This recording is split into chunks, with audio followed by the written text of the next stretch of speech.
Welcome to Grieve is a Sneaky Bitch podcast. I'm your host, Lisa Kefauver. My guest today, Joon Park, is a hospital chaplain, former atheist, agnostic, 6th degree black belt, suicide survivor, Korean American, and follows Christ. He is author of a profoundly insightful and honestly at times poetic book, As Long as You Need Permission to Grieve. It's part hospital chaplain experience and part memoir.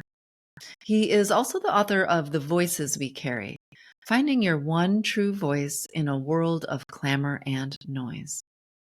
Joon currently serves at a 1,000-bed hospital, one of the top ranked in the nation, and was also a chaplain for 3 years at one of the largest nonprofit charities for the homeless on the East Coast. His vulnerability, wisdom, and heart shine through both in his book, yes, and for sure in our conversation today. I can't wait for you to meet him. Friends of the podcast, welcome back. And I just cannot wait to bring you this conversation today. I'm being joined by Joon Park, who is, if you're watching on my new YouTube channel at Lisa Kefauver MSW, you're seeing the cover of his extraordinary book. I cannot say enough superlatives about this book. As Long as You Need Permission to Grieve. Joon, thank you so much for joining us on Grieve is a Sneaky Bitch today. So thank you. And I just want to say I love the title and premise of your podcast. Thank you. I think it is wonderful. And I'm happy to be here. Thank you. Yeah. Oh, well, thank you. And you know, I really felt so much, if you're watching, sorry for those who are just listening, but my book is literally possibly the most tagged book I have. I just have sticky notes everywhere and underline. I do think, though, you bring so much, I was saying to you before we went on air, you're almost a philosopher and a poet in addition to being a chaplain. Your words are so beautiful. So I wouldn't want to compare myself in that way to you. But I really did feel so much resonance as I read this book. And I think the listeners will too when you pick up your copy of his book, about the way we both see. I mean, even as your subtitle says, like, how do we give ourselves and others permission to grieve? The way you talk about moving with and not moving on, and starting where people are at, and using a judicious use of self-disclosure, because really even autonomy requires being part of a system. And so there's just a lot of alignment. And I was just sort of nodding and talking out loud to myself basically while I was reading your book. So Yeah. Thank you for that. Yes, I know, a little blurb for you, but I really mean it. It was just so extraordinary. Listeners know I have the luxury of reading so many books for this podcast, and thankfully they've all been incredible and they all bring their own different gifts. But yours, as I said, really draws on heart and wisdom, and there's an intimacy. I imagine how you show up for your patients, but that shows up in the pages. And so I'm really excited to dive into the conversation today. And we'll dive in a little bit to the book, but not in any spoiler alert ways where folks won't want to pick up their own copy. So given sort of our shared similarity, and I know you shared a little bit about your growing up life in the book, I wanted to start our conversation where I start all of our conversations, and then we'll dive into the book, which is helping us all learn to unpack where our grief beliefs, that's what I call them, came from. And for all of us, really, those came from the early experiences of loss that we had, and the ways in which the adults in our lives were modeling, either explicitly or implicitly, what grief, air quotes, should or shouldn't be like or feel like or be expressed as in terms of mourning. So can you think of an early loss in your childhood or young adulthood even? And how were the adults sort of behaving? And what do you think that taught you about, what grief should or shouldn't be?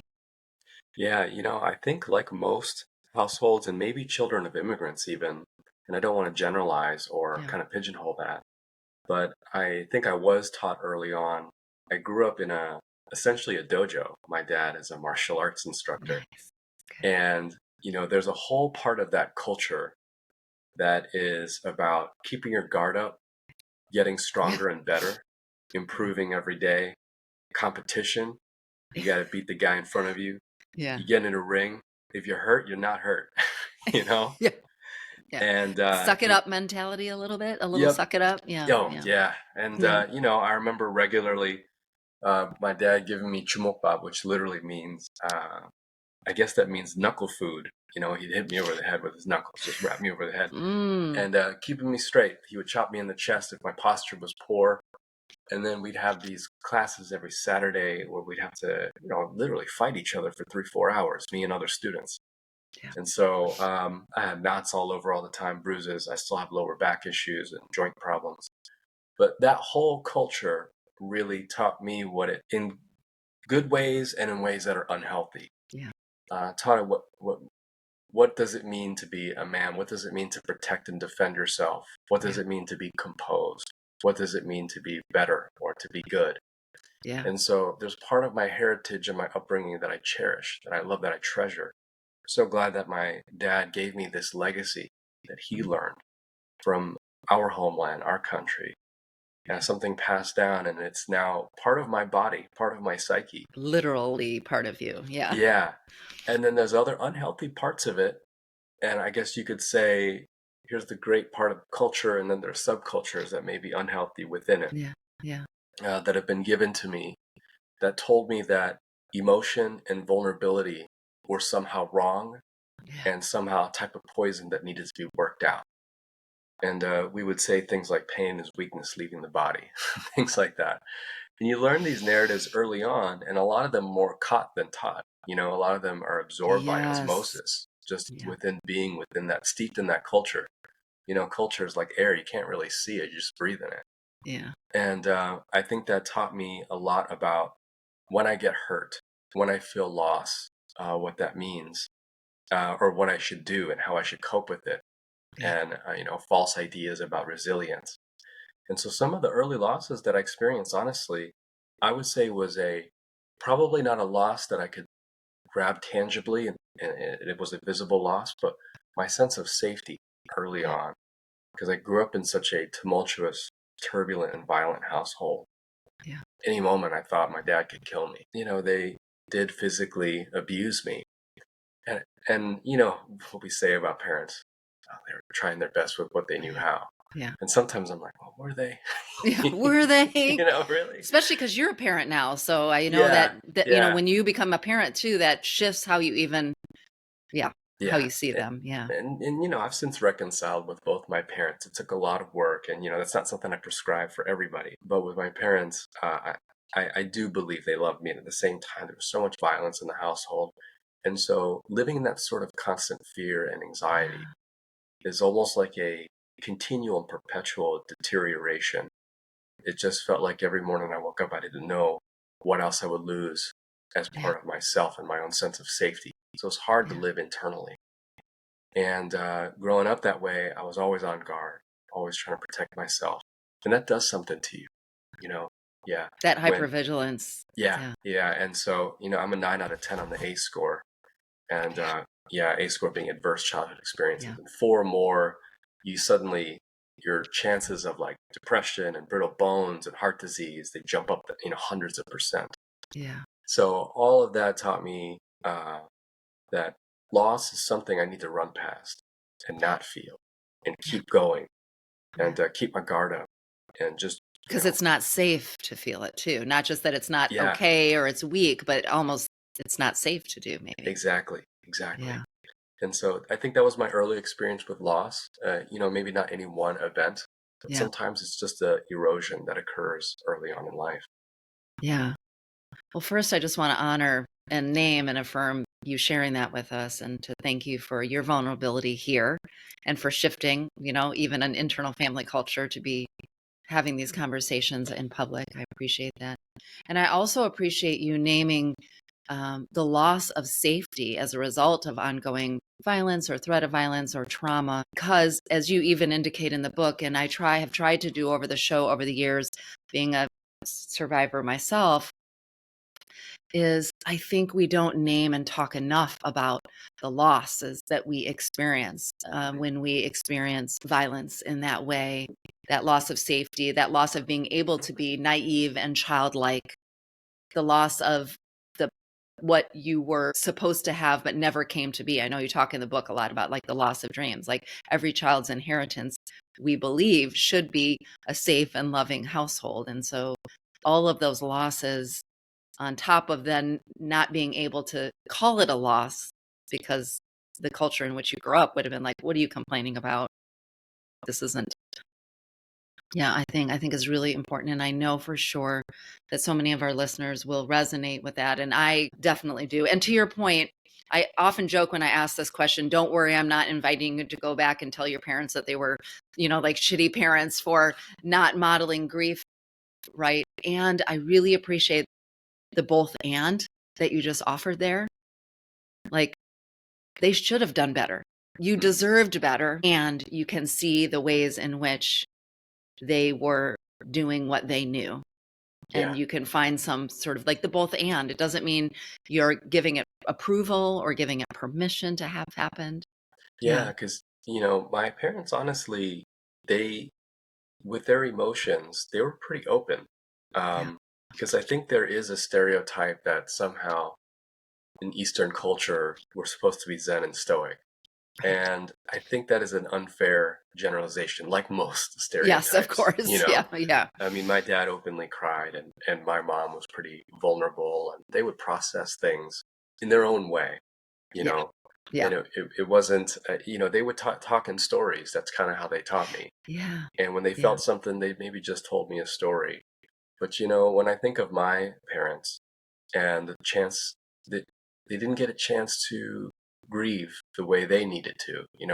My dad, his very early years, I think he spent the first probably 3 to 5 years of his life under the imperial occupation in Korea. Yeah. And then was 10 during the Korean War. And then very quickly after that, his dad died. His dad died, I think, at 39. And then he had to take care of 6 siblings. And then after that, he went to the Vietnam War. He was a second lieutenant, served alongside the U.S., and then was captured and was a POW. Ugh. And just trauma after So trauma. much trauma. Did he even have time to breathe? And then, comes to America, tries to make it. He's struggling, just like so many immigrants. And then, I was not planned. And then, Gotcha. then I have a younger brother, and I'm just thinking that my dad was just, he was not just doing a marathon his whole life, he was sprinting his whole life. Right. And so there's a part of me that thinks, I wish that there was a way the cycle could have been broken to create safety in the home and to give me what he needed. At the same time, I really do genuinely believe like he was trying. Yeah. He really was trying with the resources he had. And when I consider his trauma, in some ways, the way ancestral trauma, I think, works is, their trauma is in some way ours too. For sure. It's in the DNA. Yeah. But, now that I have kids, my daughter's almost 4. My son is just born. He's 9 weeks now. Congratulations. Yeah. Thank you. Yeah. There's something about, I just want to make safety for them as much as possible, and that when they're hurt, they can come to me freely and let me know. And I'm trying to break those cycles, because if my dad planted the seed, then certainly I want to be a tree and a shade over my children, And that's all we can do is just carry that forward the best we can. And in terms of grief, just let my kids know, my daughter now, almost 4, has already experienced loss in several ways. My wife and I suffered a miscarriage last Easter. And the way she processed that so honestly and vulnerably, just asking us, how come baby gone, Yeah. And then I had a childhood friend die last summer, and I wasn't able to make it to the funeral. So I watched it online, and my daughter I was crying at some point during the funeral, and, my daughter just holding my leg, and then telling me, she said, I'm sorry that your friend is gone. Yeah. Like, I couldn't believe it. Just the emotional intelligence. And I encourage that and cultivate that, how can we do better in grief literacy for our generation and for those after us? You're preaching to the choir here, as they say. I absolutely think that. And as to your point, sort of like, when we know better, do better. And so this is our job for those of us who are parents. This is your job in the work that you do as a chaplain, which we're going to dive into. This is my job as what I call myself, a grief activist, is we can do better. And I come from intergenerational trauma. My dad lived and survived in the Holocaust, and, but his way of showing emotion was stories. I mean, that really resonated to that experience. I don't know if that's the immigrant experience too, is yes, some emotions, and some were the big emotions like anger, but for him it was stories. And so even as we are doing our own healing work as adults, especially because we're trying to maybe offer a different kind of parenting to our children than we were offered to us, I think there is some beauty in recognizing, having maybe a little grace for all that our parents didn't get to process, because also they were not growing up in a time that was online and people were talking about healing and processing and growing up and grief. Like, this was not in the air that they were breathing at all in their generation, for sure. Yeah. And I do want to make sure that anyone who's listening or watching, that if they grew up with an abusive family member who was just monstrous and did not, the apology never came, and reconciliation didn't came. That happens, Yeah. And I think there's a deep and very complicated grief. I've heard it called disenfranchised grief. Yes. Something that's not necessarily named or socially seen. Even grieving an ex-spouse who's died, grieving an abuser in the family, or someone who was addicted, to substances and it harmed them. Those kinds of things are so complicated and layered, and we grieve not just the pain that we experience with the person they could have been, and the relationship we could have had. Exactly. Yeah. Exactly. Yeah. I see that a lot in my work, and I think I appreciate you naming that.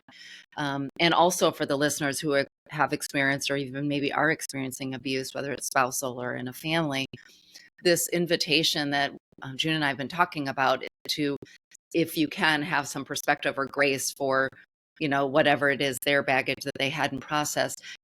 If you're not there, you don't need to be there, and you may never get there, and that's okay too. Because I do think there is, again, back to sort of culture, which is what I talk about a lot too on the show. There's so much pressure to make everything neat and wrap it up, and if you can just forgive and everything will be peaceful. Sometimes that's not the safe choice for the individual. And so to do your grieving work isn't to make amends or to forgive. It's to really give yourself permission to grieve what never came to pass, which was a loving, healthy relationship between you and your parent.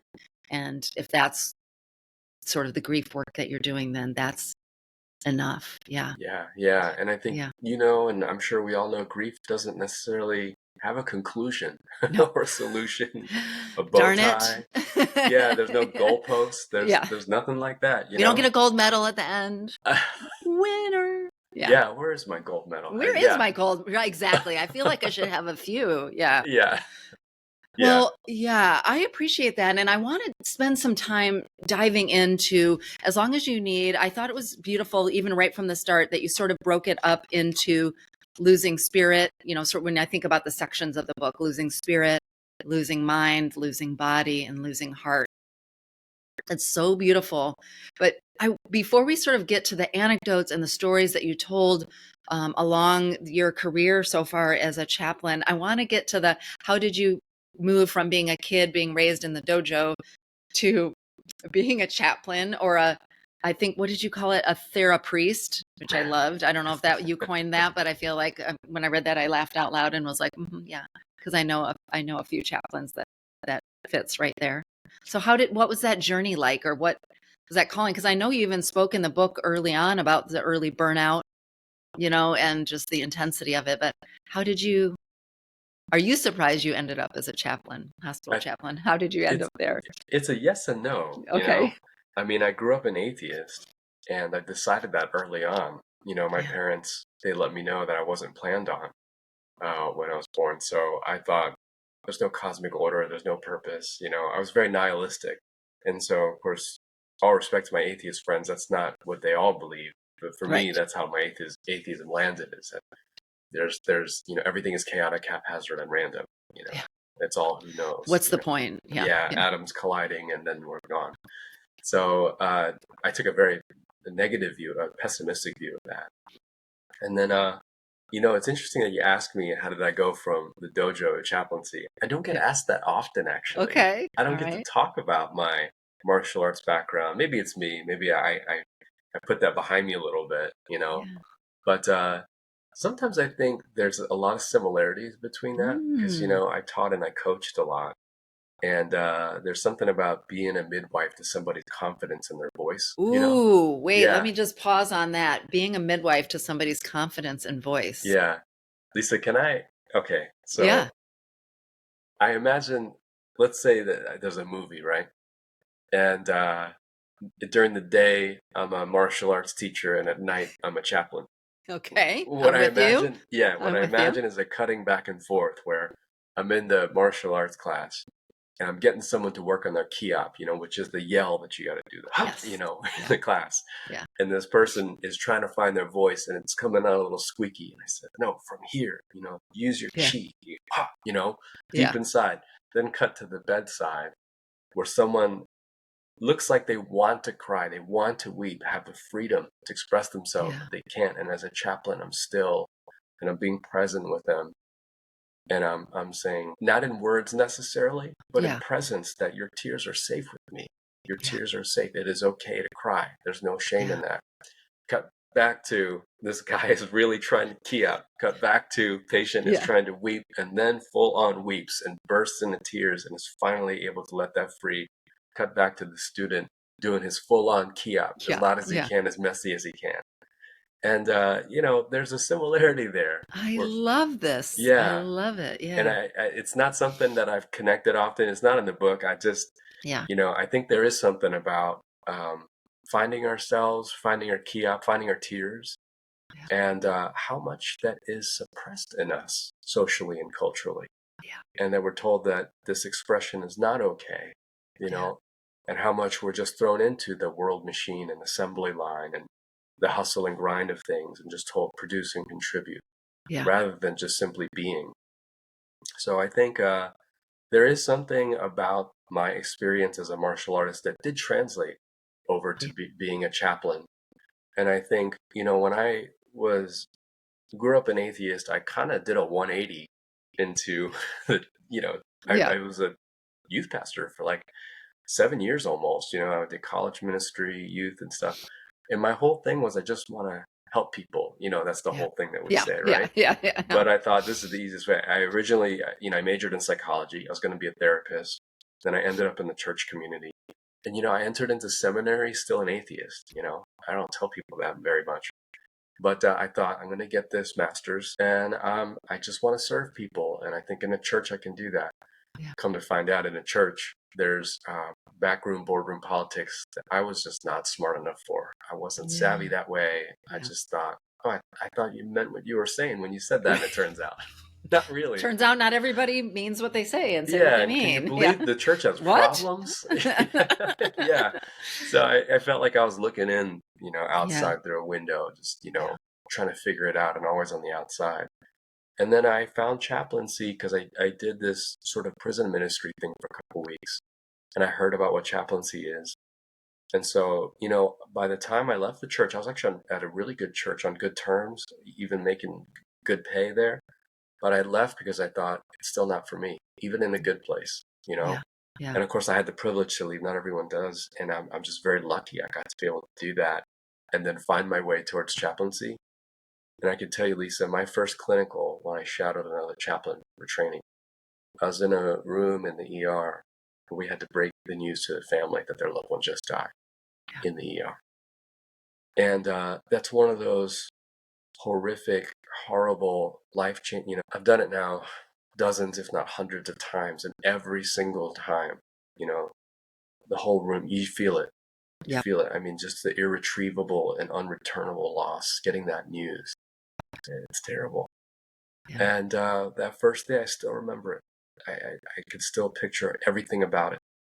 I was in 20, and I remember as this chaplain that I was shadowing, we were both offering I was following this chaplain's lead, but I felt in my own body. You ever have those moments in a room where your calling, your gifting, your story, even your trauma, all of it just clicks into place, Yeah. and suddenly who you are, you belong in this room. Yeah. even when it's hard. Yeah. I realized this is where I'm supposed to be. All my previous experiences were like a lighthouse to bring me here.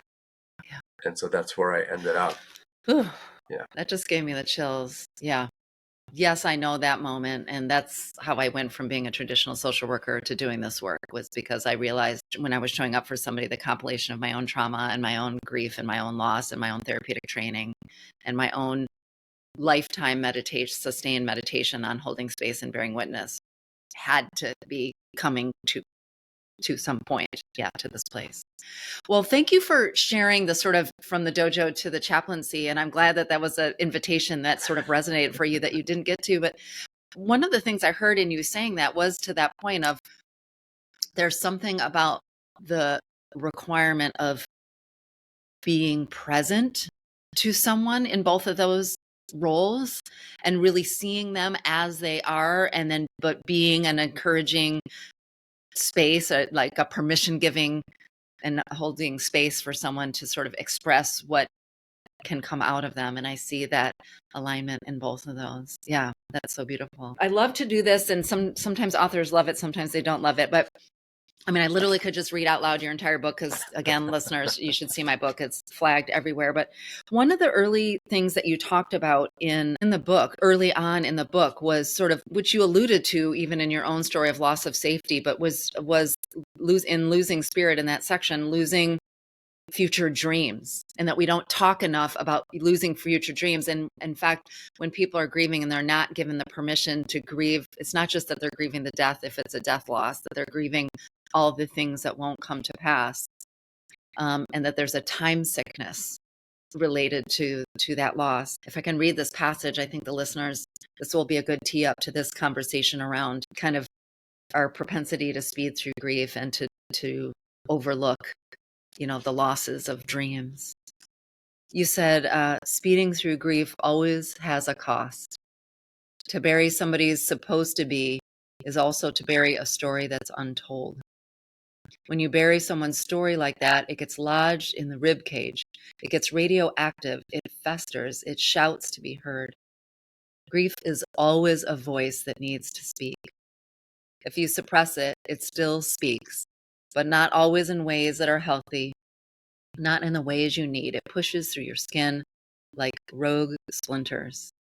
You went on to say, bearing a future loss without telling its story can make you sick, time sick. You get split between timelines.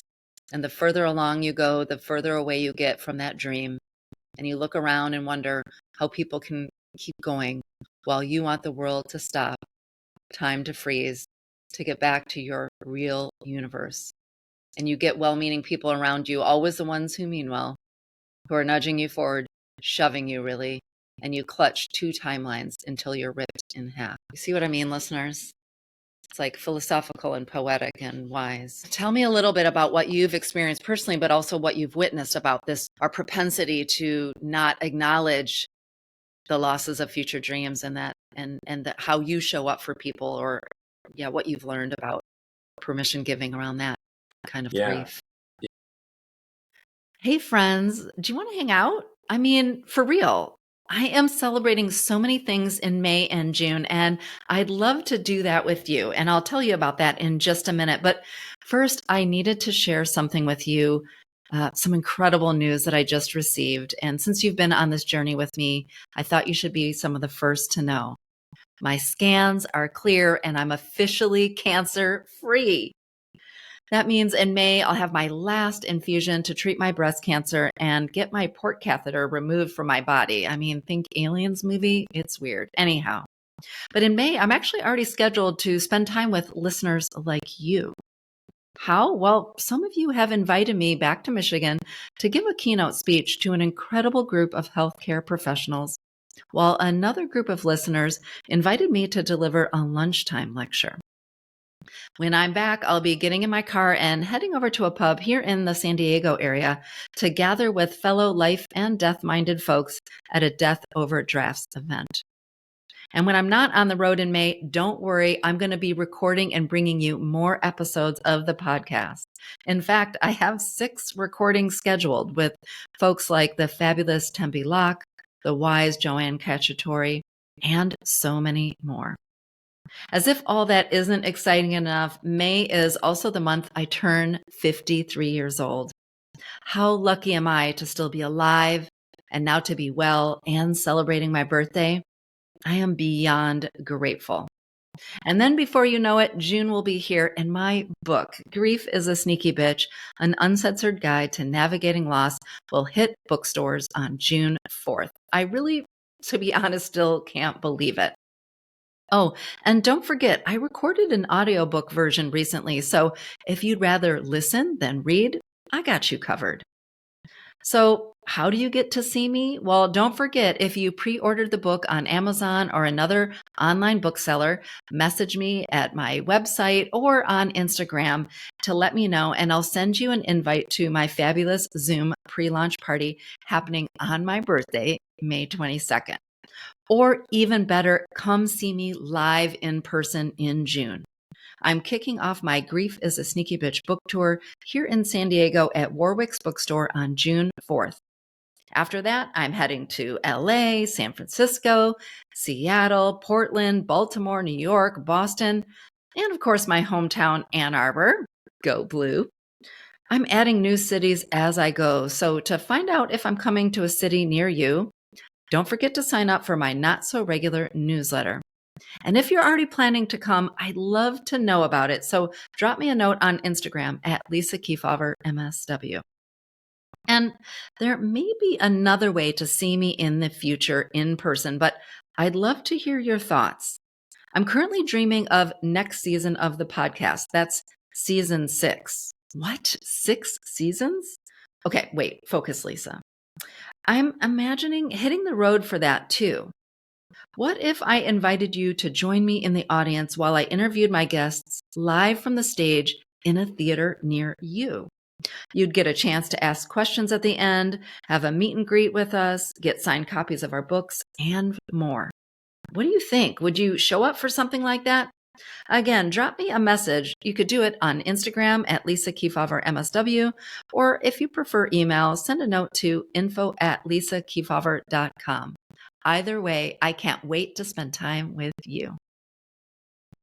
Yeah. Well, first, Lisa, thank you for reading part of the It's book. so beautiful. Yeah, my pleasure. Appreciate that. I alluded to earlier about how when loss isn't physical or tangible, sometimes it's hard to pinpoint what that loss is.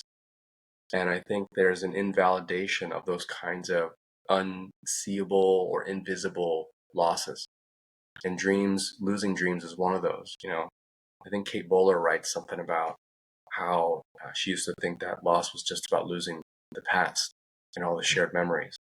But it's also an interruption of the future, And speaking just in terms of death of a loved one, perhaps the hardest loss that we'll ever face, you lose inside jokes, you lose the promise of future plans, you lose maybe seeing them at graduation, or wedding, or a dinner date, seeing them across the table. And all these things, the loss of dreams, sadly, is not always seen or validated or counted as a real loss, right? Yeah. And I think when I speak with patients who they're suffering something like a chronic illness or something like an acute condition or a sudden injury that has changed their lives, they've lost in some measure capacity or in some measure their autonomy, perceived or not. And so in that loss, suddenly their plans, their life, all of that shifts and changes. And it's so fast. It just happened like just a thunderclap. And it's like they have to suddenly readjust so quickly from this dislocation of their life. And in that shifting, did the plans and dreams and hopes they have, did it at least get a chance to be aired out? Did somebody get to hear it and see it? Because we want to be witnessed, I think It's our calling.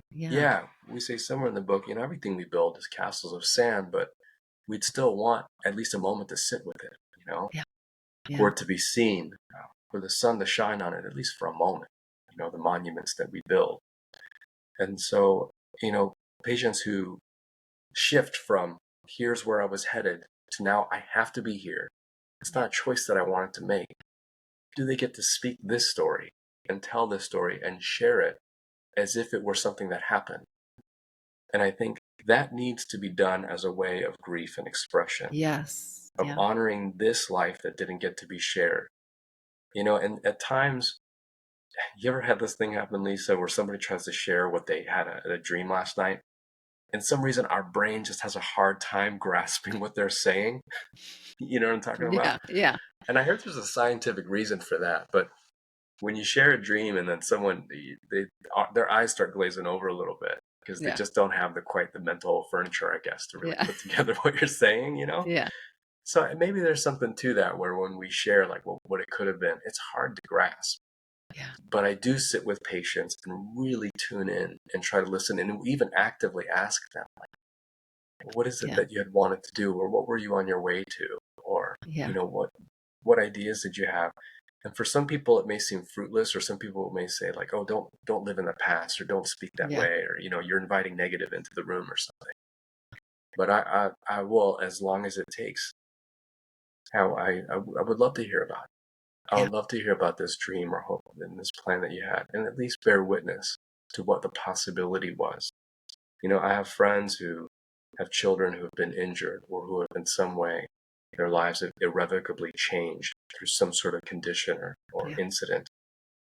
And these parents, my friends, they had an idea of what they thought being a family would be like. Right. They had this very picture frame idea of it, and the picture changed.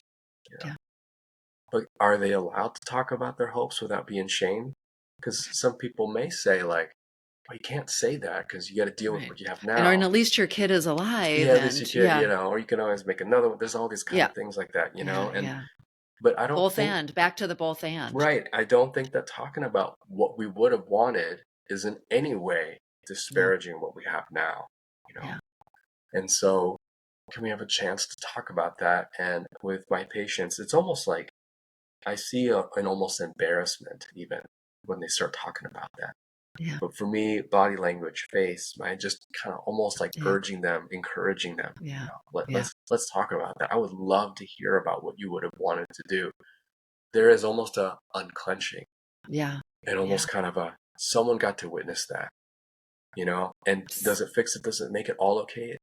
I don't think it does, but there is sort of a in the body. Yeah. Someone got to see it for just a moment, even a stranger, and in that I can rest. Yeah. So beautiful. And I really hope listeners took that in both from themselves, for themselves. Is there a person or a place where you can set these things down and be witnessed about the future dreams that didn't come to pass? But also just to pick up on what you said, to do that is not to fix, because to fix is not our goal when we're showing up and accompanying somebody in their grief, right? It's really about giving them permission to move. And I will say for me, and for so many of the clients I work with, when they feel like they're stuck in their grief, when they're not moving with or moving forward, however you want to think about it, oftentimes they've felt seen and held and witnessed about their grief over let's say, the death of somebody. But so often what's getting them hung up is they're not giving themselves and others aren't giving them permission to grieve these future losses. And I think for me, it was 4 or 5 years. And after my husband's death, it was actually after then I was with my friend Joe when he died, that I started to realize that I really needed a place to set down the fact that I was going to be an only parent now, and our daughter, and her high school graduation, and soon her college graduation. And yeah, like all the things, the future, even I'm about to launch this book baby into the world. And when I got the final copy in the mail, the first thing I wanted to do was turn to Eric and tell him, look, baby, well, look what I did, and he's not Yeah, there. Right. So I think yeah, I love that you're, especially in a hospital and chaplaincy where, I think for many of us, we're imagining that you're coming in to give, sort of last rites, and is there anything that has gone unsaid? But I love that as part of your calling, that you're really opening spaces for maybe patients, maybe even their families, to explore the grief over those future losses. I think that's profoundly beautiful. And talk about culture shifting and generational shifting. Like what yeah, if we did that, then what might we offer to the next generation? Yeah. yeah. And I just thought of this, Lisa. And this is maybe tangential, to even just grief and loss. But I do have friends too who they had an idea about what they wanted to do with their lives. Musician, artist, author, and just life keeps going, and it's hard to get entry into those doors. Yeah. You know, Yeah. because you know how it is with like writing something or trying to be an artist. Yeah. There's a big door, bunch of people trying to get in. You might make it through the first door. Second door is even smaller. There's a little window. You're trying to audition. You keep going through those doors, and very few people make it to the place that they hoped that they wanted to be. Yeah. And there's grief in that. Yeah. And I think there are people now, because so much of our artistry is democratized with social media and with being able to do our own startup stuff and platforms. People are, and maybe always have been, able to find success in the hallway, not having to get through all these doors. And I have a friend who, did want to do music, but then just life got busy, but has just a space where the music equipment is almost like a little cave in the corner of his house. Yeah. I have a couple friends like this who they'll just play for an hour or two because they want to stay close to it. Yeah. And maybe this is tangential or not even completely related, but I think of staying close to the dream that we have too. That's okay to readjust and, to sort of move our hope in a different way.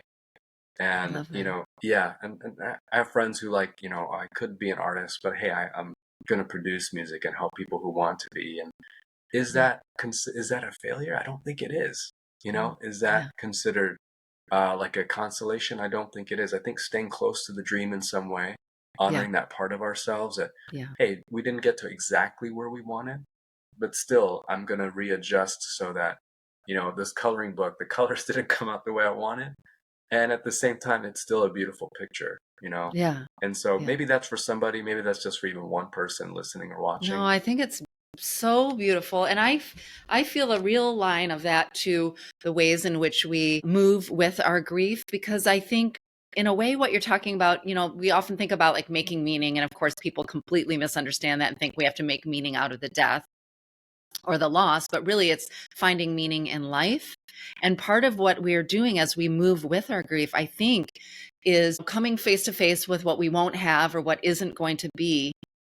And if we can brave it with support from those folks like you, from our family, from our friends, to mold or shift that dream, but what are the threads of values? What are the threads of experience that I might take from that thing and find a new home for it in my life? Yeah. And I think in a way that's what we're doing as we metabolize our grief is, yes, we're releasing the dreams of growing old with our person or having our child be able to walk if maybe they end up in an illness where they can't walk. And yet, is there a thread of what we loved about them or what we value in life that we can transform or transmute that into how we show up in the world, even if it's how we show up in service of others? So I think that's really beautiful. And I appreciate you calling that out for our listeners. Carrying this thread forward. So we went from the dojo to a church ministry, to the chaplaincy. You found yourself in that first of what's been dozens, if not hundreds of moments of, having the hard conversations with somebody about their loved one passing. You helped us understand the importance for all of us. By the way, goes for all of us, not just if you're a chaplain.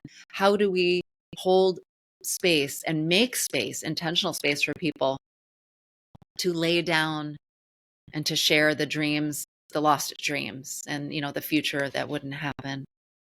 You also shared quite honestly in the book, and I just appreciated that there was a place in which your own past and your own mental health and the intensity of this work sort of came to a head, sort of early burnout, I think you referred to it as. And, you had a daughter and your wife experienced some postpartum and moving through that. To those who are listening, because I have a lot of listeners who are social workers and chaplains themselves and death doulas and work in that space, if you could just sort of think through, and I don't know if you would say you're on the other side of it, but what did you learn about how you pace yourself in this work, given that you're still a human with your own experiences showing up to this work? How do you pace for burnout, or what resources do you draw on so that you can be present both to your patients and to yourself and to your family? Yeah, I'm smiling a little bit because I'm imagining my colleagues right now saying, being like, is he yeah, doing this? is he? Same, man, same. My family members like, girl, are you walking your own walk? Yeah, because they're always they keep me accountable. I'm a recovering people pleaser, and Yeah. trying to hustle all the time, and Hmm. my colleagues are always like, hey, you can rest between patient visits, take a minute. Did you eat yet? And I say that Well, you because can share what's aspirational, even if it's not yeah, happening well, in the day to I day. should I should frame it around context and be Yeah. honest that the last almost 9 years now I've been a chaplain. I have collapsed twice at the hospital on shift, Yeah. and so I jokingly say it's not a bad place to collapse. I mean, if you're going to, Yeah, yeah, yeah. yeah. Everybody at the ER is like, "Oh, hey, chaplain," Yeah, you look different in a gown. Yeah, so I say that to say I didn't always take care of myself. I didn't always pace myself, and even Yeah. now I struggle with it. Any caregiver, any person who works in a role that gives, which is so many roles, Yeah. Which mental health, includes, by the way, daughters and sons and spouses and not just absolutely, professional. Yeah. absolutely, and special shout out to social workers and to Yeah. EVS and to physical therapists and all these roles that require all of Yeah. us. Yeah. There's something in us that feels like if I don't keep going, Yeah. someone's going to miss out or someone's going to not get the full care that they need. Yeah. And there's almost this desperate want to try to bring flowers to a garden bereft of them. Yeah. And when you rush that, though, as we all know, when we don't take care of ourselves, oh my goodness, We fall down. Yeah. Yeah, I mean, literally. yeah. Yeah. The cliche, like if we don't take a break, we'll break down, right? Yeah. So these days, I do have to intentionally pause. And what I'm so lucky for, I made that joke earlier about recovering people pleaser, but I really do have a community that keeps me accountable. And Yeah. sometimes the word accountable sounds scary, or it sounds like people are Yeah. doing this. Yeah. I don't feel that at all, at No. least where I'm at now, thankfully. There's a very gentle accountability where people just, I'm Yeah. thinking of one coworker right now where sometimes she just gives me a look. I'm like, yeah, all right, I'm going to just sit You're and like, I pause and know, I I know. got it. Yeah. I can't rush through this and I'm going to process. And I've gotten in the habit of in between patient visits also journaling, even if it's just a couple sentences. Yeah. Like, what did I feel? What did I experience in that room? Was there something that I said or they said that I'm going to carry with me? Yeah. And so I journal all my patient visits, even if it's just a couple sentences. I guess micro journaling, you could call it. Yeah. I love Yeah, it. yeah. Yeah. And then the other thing too, Lisa, is I think there is a false idea of self-care in which we may think we need to do a patchwork type bandage on ourselves in order to tolerate the continual Yeah. cycle of productivity and contribution. Yeah. And so I think that's a very false corporate capitalistic idea of self-care that helps no one. It's Well, almost it like, helps the corporations. That's oh about it. yeah, Yeah. Yeah. it's almost a little bit like at a corporation when HR announces like great news everyone, it's going to help your life, and instead of more paid time off or Yeah. a better wage, they're like there's a new espresso machine in the break room. It's not what we Exactly. needed, or Exactly. there's a box of pizza over there, Yeah. yeah, good luck night Yeah. shift getting that cold, it's just Yeah. like that's not Yeah. what we needed, I mean I'm grateful for that, I I shouldn't, know. I know. yeah, No, but you don't have to qualify. And yeah. yeah, but it's Yeah. basically just, putting a cork in the leak of the whole boat. So Yeah. I think there is a way of self-care that's just barely tolerating what we're going through. And I know that can't be healthy. And that's why we need community. We need each other to process Yeah. and take care of each Yeah. other and have that general accountability. Because this whole thing is a marathon. The work we do is so hard. Yeah. It's like a marathon with random sprinting in between. Yeah. And I just sometimes I just fall apart. Yeah. I weep and I let that happen and I recognize this work is very difficult. Yeah. I just have to lift up this patient or the stuff that I've seen. I mean, even my last shift, I looked over at my colleague and breathe just like I just breathed now. Yeah. And I said, "Hey, did I just see 5 dead people today? Like what we do is so hard. I can't Yeah. believe it. Like did I just sit with 5 grieving families?" Yeah. He's like, "Yeah." He's like, "I can't believe what we do." It's like, I can't believe what we get to do, and I can't believe what What we we are have doing. to do. Yeah. Yeah, right? Yeah. So there's something in that where I think I can't self-care my way out of that, you Yeah. know? Yeah, I can't Yeah. self-care my way out of just, "Okay, I'm gonna keep going." I'm not one of those guys who can leave work at work. So sometimes when I Yeah. fall apart, I let it happen. Yeah. And there is something in that that is a different type of strength and a different type of healing. That is care, I would say. I Yeah. think so. Yeah. Because as you said, when you're trying to speed through grief, right? It's going to come through your body one way or the other. It's just not going to come through in a way that you particularly like. So yeah, I think I appreciate you calling out. I do again this in my work a lot. I did in my TED talk too. Is the sort of cocoon of productivity obsession that we live in, which is capitalism, white supremacy, all the systems, the isms and systems that we're a part of. Self-care is this band-aid that's meant to fix you so that you can get back out on the field. You know what I mean? Like get back into the ring or and I like the way, I don't know, I don't want to put words in your mouth, but I felt in your description of self-care was that it was really about um, an active, intentional, ongoing nurturing of yourself as you are. So bearing witness to the gravity of it all, and even bearing witness and being present to some levity in your life. It's kind of the ongoing, intentional nurturing, not the like, I got to hurry up and work so hard so I can go get drunk on the beach for a week and pass out and then come back and like get back into the game again, right? It's a more intentional place of bearing witness to your human experience as you move through this work. Yeah, self-care is one of those things where if you do, I think, Yeah. if you intentionally kind of start doing it in a way that's very consciously, oh, I'm doing this to almost placate myself. It almost doesn't work. It's almost Yeah. like it's a placebo. Yes. So, Yeah. Yeah. Yeah. you're like, well, but I had another colleague. She's since moved on now, but sometimes when it got hard, she'd say, "Let's go outside." And our hospital's on an island, which, by the way, in a Florida hurricane is not ideal. No, Yeah, I'm gonna go with no. Yeah. yeah, we've had lockdown, I think, every year due to Oh boy. hurricanes. But she would just take me out to the water and just walk, and sometimes not even talk. Yeah. Just be. And there's something about that, about just the living and savoring of life that I'm not even sure I'd call that self-care. Yeah. It's just living, Yeah. and it's what we need, just being. Yeah. And that maybe sounds like too easy of an answer, but it isn't. It's very It hard to do it. works. Yeah, It it works. does work. Yeah. Well, and the problem, like I think that is self-care. And I think you, me, all the folks who are in this field, we need to be changing what we're saying and naming when we say self-care. Yeah. The reason that gets pushed back against is nobody can sell a product related to that. Yeah, and even saying Like even saying it works sounds funny, right? Like, right. It take a works as walk, even it it's its own works. product. Meaning it's meaningful or it's healing or it's helpful. I think about that all the time. Almost everything I recommend to like my one-on-one clients or if I'm doing workshops or talk, it's like put on your favorite dance jam and dance for 2 minutes and 30 seconds in the middle of the day. I'm telling you, it's going to release like the things that or go outside in nature.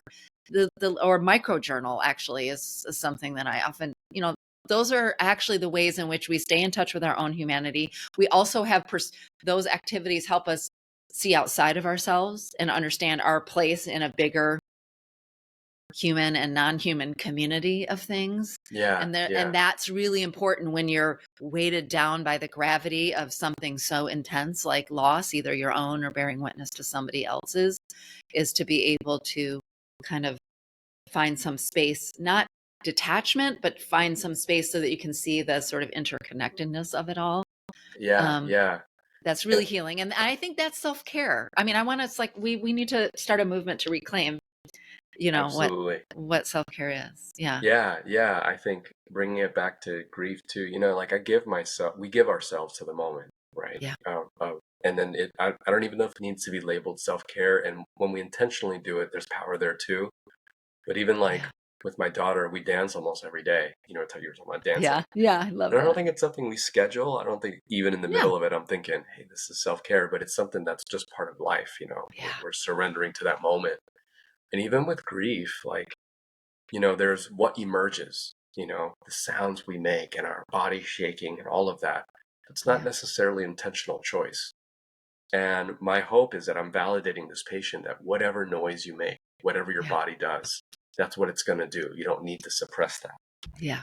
And Yeah. then there's the intentional conscious grieving, the Yeah. actual choices that we make in ritualizing and honoring and lifting up, where we Yeah. set aside the time, where we actually say, here's what we're going to do. We're going to commemorate, we're going to memorialize, we're going to honor.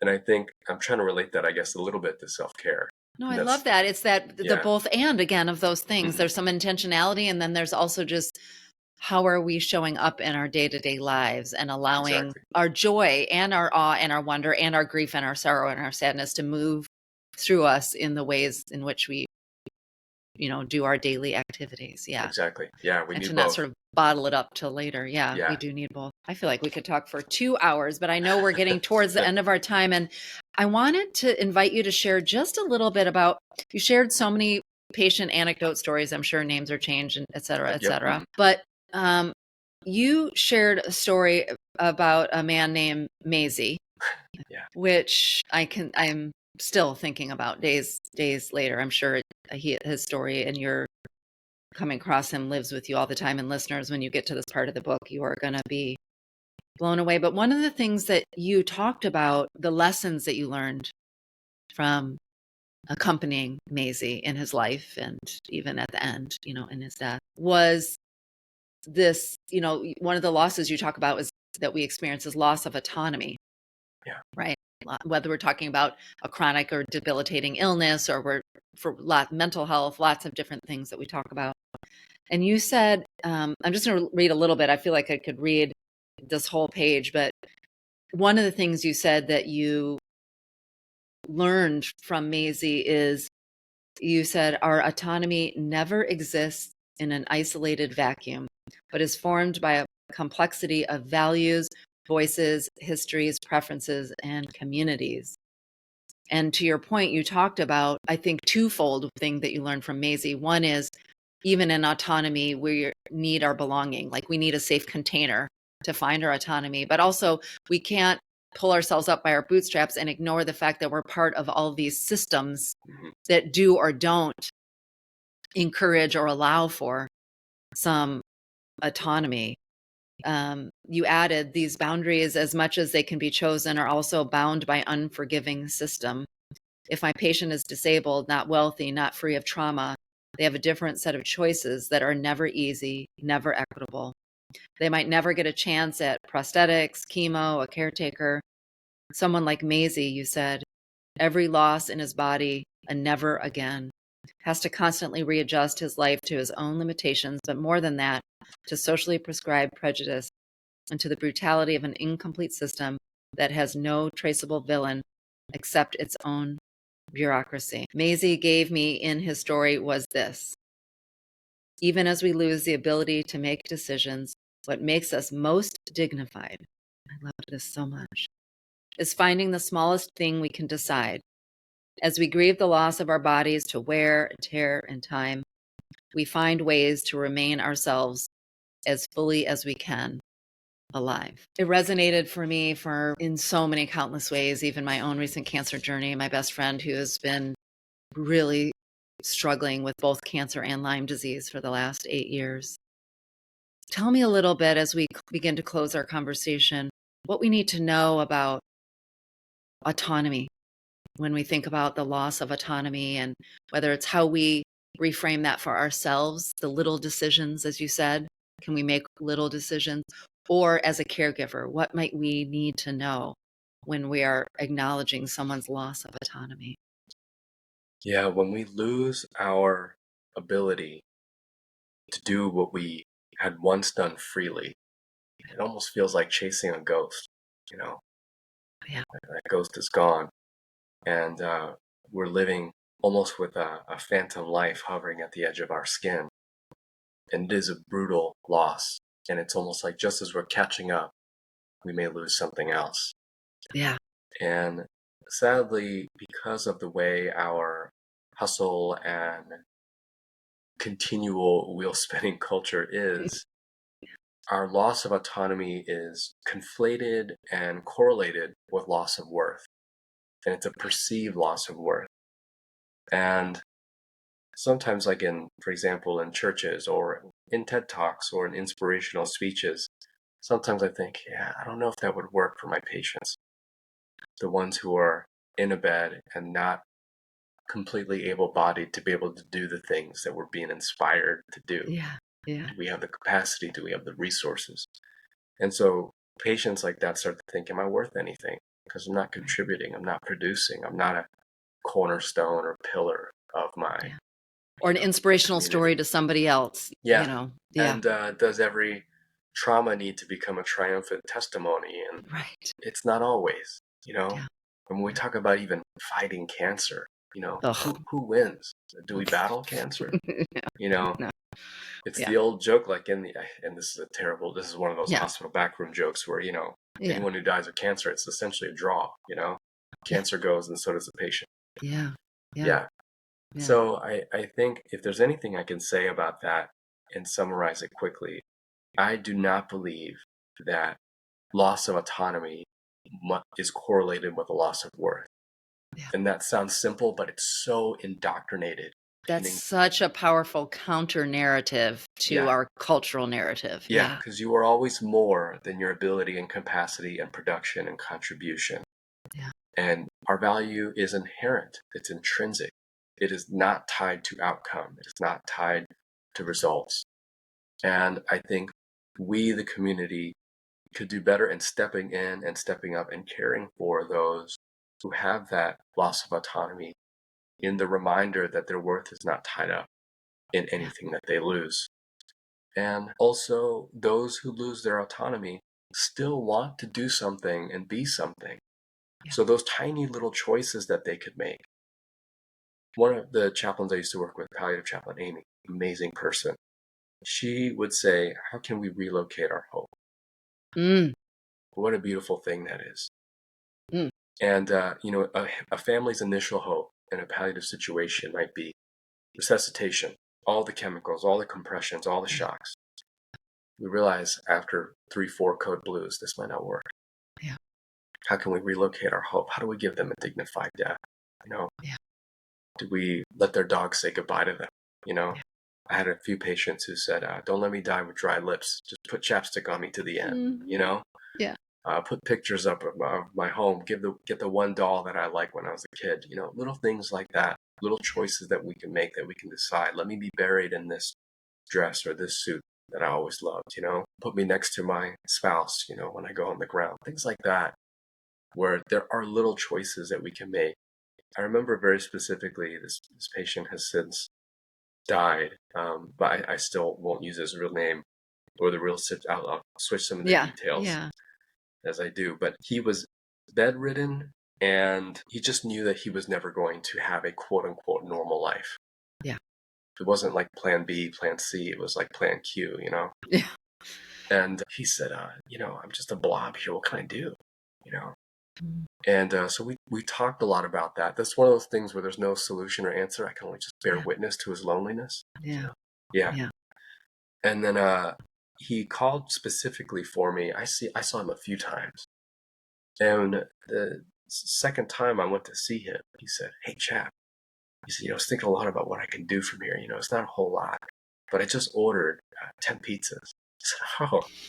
And he said, hey, not for me. I ordered it for the whole floor, because he said I could tap a few buttons on a phone. I mean, And he said, that's not nothing, that's something. And we were both so excited. Yeah. And he still wanted to feel that purpose. Yeah. And how do we do that with resolve and with not tying it up in our worth, but at the same time feeling like my life still has worth, Yeah. And so that's a complicated, messy, imperfect thing. But I think every patient, as they lose their autonomy, we can relocate our hope, readjust what does it mean to have dignity and make dignified choices, and to find even the smallest choice within the life that we got. It's a hard thing. It's not a perfect thing. But I think as a community, we can step in to make that happen. Thank you so much for sharing that story. And also just for that reminder, how do we relocate hope?